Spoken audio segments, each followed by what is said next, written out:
तो बताया है कि ऋतु के समय में ही अपनी स्त्री के साथ समागम, अहिंसा, सुख दुख, धन, शक्ति आदि में न हर्ष और न चिंता करना। न सुख में हर्ष करे कि अब खूब सुख है तो हम छो हर्ष करें, और दुख में भी दुख ना करे। अगर दुख हो जाए, दुख होए तो मैं दुखी ना होवे। और धन होए तो अवमान न करे, और शक्ति होए तो उसमें भी हर्ष ना करे कि अरे मेरे पास तो बहुत शक्ति है। हाँ, और ना चिंता करना, ना चिंता कौन नहीं करे, सब में वही सच्चिदानंद परमात्मा को देखना। परमेश्वर ही सबकी सृष्टि करने वाला है, ऐसा ख्याल रखना। एकांत में रहना, ग्रह देह इत्यादि का घमंड छोड़ देना। ग्रह देह जैसे खूब जिसके अच्छे महल अटारी बने तो उसे घमंड आ जाता है, वो घमंड नहीं करना चाहिए। और अगर देह अच्छी बनी है और अच्छा शरीर है तो उसका भी घमंड नहीं करना चाहिए, उसका घमंड तो छोड़ देना चाहिए। मार्ग आदि में पड़े पुराने वस्त्रों या भोजपत्रों को पहनना, जो मिल जावे उसी में संतोष करना। प्राणायाम करके चुप रहना, वाणी का उद्योग कर कर्म को दंड देना, सत्य भाषण करना, बाहरी तथा भीतरी दोनों इंद्रियों को वश में रखना, भगवान के जन्म कर्म तथा और गुणों को श्रवण करना, कर्मों का आचरण, यह सब गुरु से सीखना चाहिए। वैदिक कर्म, दान, जप, तप, व्रत, सदाचार तथा इसके अतिरिक्त जो मन भाव है वह सब ईश्वर को चढ़ाना सीखना चाहिए। भगवान के उपासकों में प्रेम, भगवान के उपासकों में प्रेम, स्थावर जंगम प्राणियों की सेवा और उनमें खासकर मनुष्यों की सेवा। मनुष्यों में भी जो अपने धर्म को सेते हों उनका, तथा उनमें भी जो भगवान के श्रेष्ठ भक्त हों उनकी सेवा। सबकी नहीं, दुष्ट की ना करना चाहिए सेवा। जो भगवान के भक्त हों, जो भगवान को भजते हों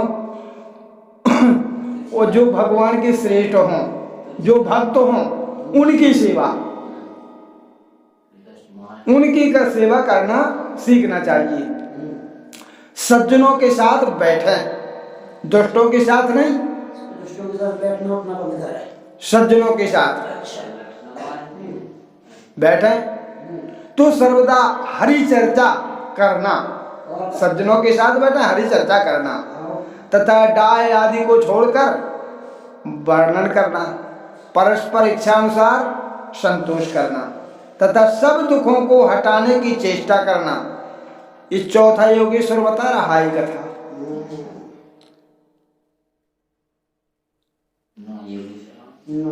इस प्रकार सर्वदा भगवान भजन में लीन रहे, उनमें सत्य प्रेम रखे। जब वह भगवान की भक्ति में मस्त हो जाता है तब कभी भगवान के मिले बिना धिक्कार है। जब इस तरह सोचकर रोने लगता है और कभी चोरी आदि लीलाओं का स्मरण कर हंसने लगता है, कभी वह विचार करके भगवान तो अपने भक्तों के वश में रहते ही है, वह बहुत खुश होता है। भगवान तो भक्त के वश में ही रहती है, जैसा भक्त चाहे वैसा भगवान को करना पड़ता है। लेकिन भक्त कभी अनिष्ट नहीं करवाता भगवान से। भक्त तो अच्छी ही बात करवाएगा भगवान से। वही तो भक्त है जो अच्छे अच्छे काम करे। कभी यह कहकर कि हे नाथ, हे कृष्ण दया करो, इस प्रकार चिल्लाने लगता है। कभी उनकी कीड़ादि को स्मरण कर नाच गान करने लगता है। इस प्रकार उनके ध्यान में वह बिल्कुल ही तमन्न होकर मौन हो जाता है। इस प्रकार भगवत धर्म को सीखने वाले पुरुष परमात्मा के चरण में मन लगाकर इस आसार संसार को पार कर जाती है। यह सुन राजा निमि ने फिर यह प्रश्न किया कि हे योगेश्वर, ब्रह्मा का क्या स्वरूप है? ब्रह्मा का स्वरूप बतलाइए महाराज। ब्रह्मा नारायण ईश्वर, ब्रह्मा नारायण ईश्वर परमात्मा भगवान क्या एक ही पदार्थ पुरुष का नाम है कि दो है जी, या इसमें कुछ अंतर है? तब पिप्पलायन नाम के 5वें योगेश्वर बोले।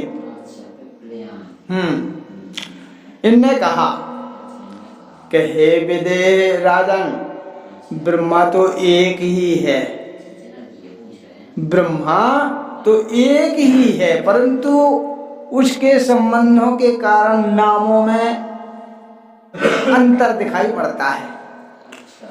जो इस संसार की सृष्टि करता, पालता तथा नाश करता और कारण से रहित है, उसी का नाम नारायण है। सृष्टि करता, जो पालता और जो संहार करता, उसी का नाम नारायण है। जो सब प्राणियों को सभी अवस्था में साक्षी रूप से प्रवेश कर समाधि आदि में झलकता है, उसका ही नाम ब्रह्मा है। केवल लक्षणों में भेद है, परंतु सब एक ही है। उसके गूढ़ तत्व को इंद्रियां नहीं जान सकती, क्योंकि जिस प्रकार अग्नि को उसकी चिंगारियां नहीं जला सकती, उसी प्रकार इंद्रियां भी अपने प्रकाशित करने वाली आत्मा को प्रकाशित नहीं कर सकती। इंद्रियों की बात तो अलग रही, स्वयं वेद ने भी अपने विषय में सिद्ध होने वाले आत्म पदार्थ का स्पष्ट रूप से वर्णन नहीं किया, किंतु जहां से वाणी मन के साथ पीछे की ओर लौट जाती है, जो प्राणी का प्रेरक है उसे ही ब्रह्म जानना, वही उसे ही ब्रह्म जानना, यह कहकर अपना गला छुड़ाया है। संसार में जो कुछ भी स्थूल और सूक्ष्म कार्य कारण दिखाई पड़ता है, वह सब ब्रह्म है, क्योंकि उस सूक्ष्म स्थूल का मूल कारण एक होने पर भी अनेक दिखाई पड़ता है। वह सब विकारियों की आत्मा होकर भी विकार ग्रस्त नहीं होता। आत्मा ना तो जन्मती है न मरती है। आत्मा इस शरीर है, जन्म तो मरत, आत्मा तो अमर है। आत्मा न जन्मती है न मरती है, ना घटती है और न बढ़ती भी है, एक सी रहती है आत्मा तो, और ना उसका रूप ही बदलता। कारण कि जन्म मरण, शिशु अवस्था, युवा अवस्था और बुढ़ापा आदि शरीर का परिणाम है ये तो। कि बढ़ता है, कमता है, बढ़ाता है। आत्मा का नहीं, आत्मा तो एक सी रहती है। आत्मा तो व्यापक तथा ज्ञान स्वरूप है। आत्मा ना छोटी होती है ना बड़ी होती है, आत्मा तो एक समान रहती है। इस शरीर छोटा बड़ा जरूर हो जाता है, कभी छोटा, कभी बड़ा, कभी बुढ़ा। आत्मा तो एक सी रहती है। तब फिर राजा ने भी बोले, कहने लगे कि हे योगेश्वरो, अब यह वर्णन करो कि किस कर्म से संसारी मनुष्य इसी जन्म में कर्म को छोड़कर आत्मज्ञान प्राप्त करते हैं। एक ही जन्म में, ये इसी जन्म में अगर आत्मज्ञान कैसे हो जाता है प्राप्त, ये बता दो हमें कथा। कैसे हमें अब इस मनुष्य को जन्म मिलेगा, और हमें अगर आप बता दोगे वो हम करेंगे तो हमें आत्मज्ञान मिल जाएगा यही जन्म में। ऐसी राजा ने प्रार्थना की। योगेश्वर थे। और बोले हमने यही प्रश्न अपने पिताजी से भी पूछा था। जो हमारे पिता तो सनकादिक हैं, उनसे हमने किया था, किंतु उनसे कुछ भी उत्तर ना मिला। उनने हम बताओ दिया। इसका कारण क्या है? क्योंकि हमारे पिता जानते तो हैं, लेकिन उनने बताओ का नहीं। इसका भी कारण आप ही बताओ योगेश्वर, आप बताओ। तब आविहोत्र नाम के छठवें योगेश्वर बोले।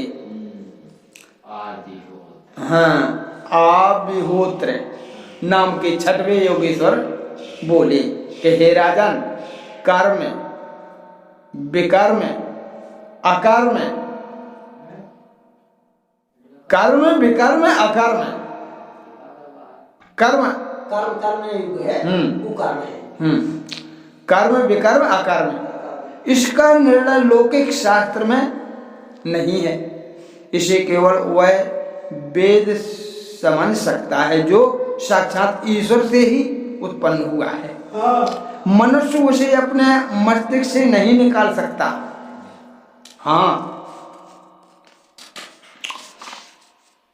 हाँ, इस कर्म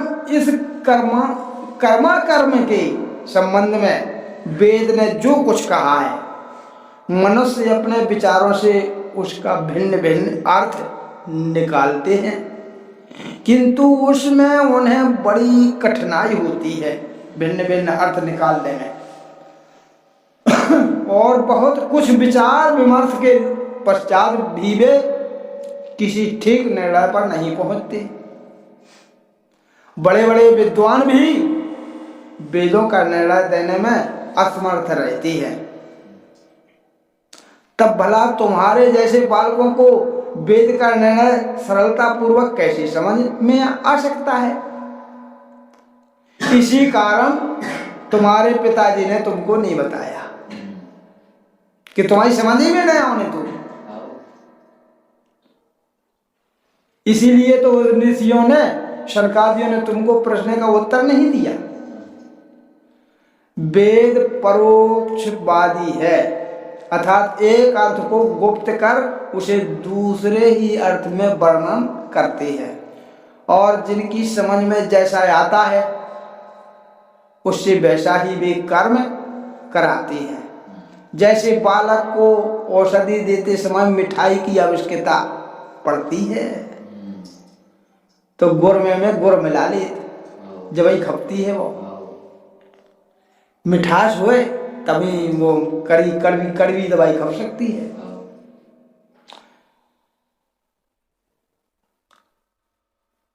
और इसी से बालक वो औषधि को पी जाता है।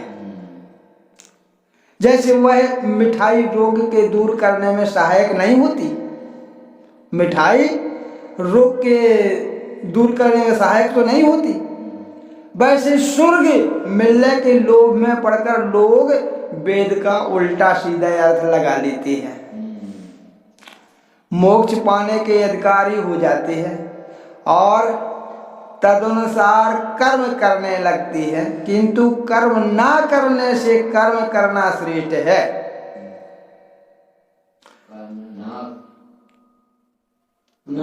पता है, किंतु कर्म ना करने से कर्म करना श्रेष्ठ है।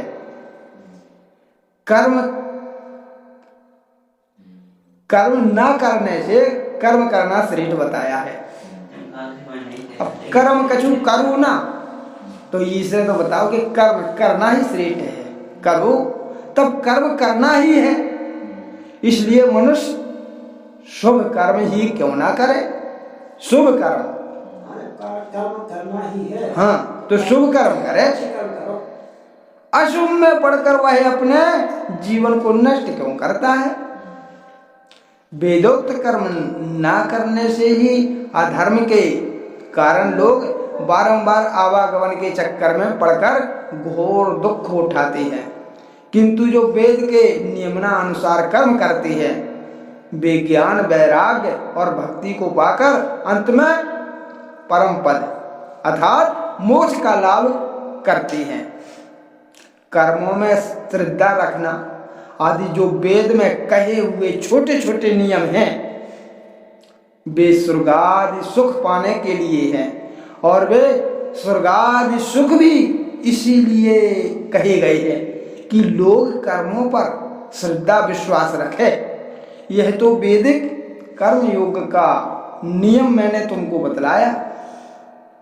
अब तांत्रिक कर्म योग बतलाता हूं। जो पुरुष ब्रह्मारूप आत्मा के बंधनों से छूटना चाहता है वह वैदिक तांत्रिक दोनों प्रकार की उपासना करे। राम कृष्ण और शिव में से जिसे जो रुचि उसे अपने गुरु से पूछकर गुरु के बताए अनुसार मूर्ति स्थापना करके भगवान की पूजा करे। मूर्ति पूजा का यह नियम है कि स्नान करके शुद्ध मन से मूर्ति के सामने आसन पर बैठे और प्राणायाम करे। प्राणायाम से मन काया शुद्ध हो जाती है और इंद्रियों में शिथिलता आने से आयु आदि का शमन होकर बहुत कुछ शांति आ जाती है। इस प्रकार जब प्राण क्रिया से मन शुद्ध हो जाए तब देश काल के अनुसार गंध दीप फूल पत्र आदि से प्रतिमा में भगवान की पूजा करें। पूजन की सामग्री को शुद्ध कर स्नान आदि को झाड़ बुहार तथा लीप पोत कर पवित्र करें और आसन बिछाकर शरीर को शुद्ध करें। फिर पाद माला धूप नैवेद्य तांबूल और पुंगी फल आदि सामग्रियों से भगवान की पूजा करें। स्तोत्रों से स्तुति करके नमस्कार करें तथा जो कुछ भोग लगाया हो उसका प्रसाद लेकर उसे सिरोधार करें और जिस देव की उपासना की हो उस देव की प्रतिमा को सिंहासन पर आरूढ़ कर यदि उसने मूर्ति पूजन न किया हो और केवल ध्यान मात्र से ही उपासना की हो तो उसे उस देवता को अपने हृदय में ध्यान देकर पूजन का विसर्जन करे। इस प्रकार अग्नि जल और सूर्य जिसकी भी वह उपासना की जिज्ञासा करता है वह सब ईश्वर की ही उपासना समझनी चाहिए। चाहे जिसकी भी करे उसमें ईश्वर का वास होता है, वो ईश्वरी की पूजा कहलाती है। और ऐसा अभ्यासी अवश्य ही मोक्ष का भागी हो जाता है। बोलिए गोविंद भगवान की जय।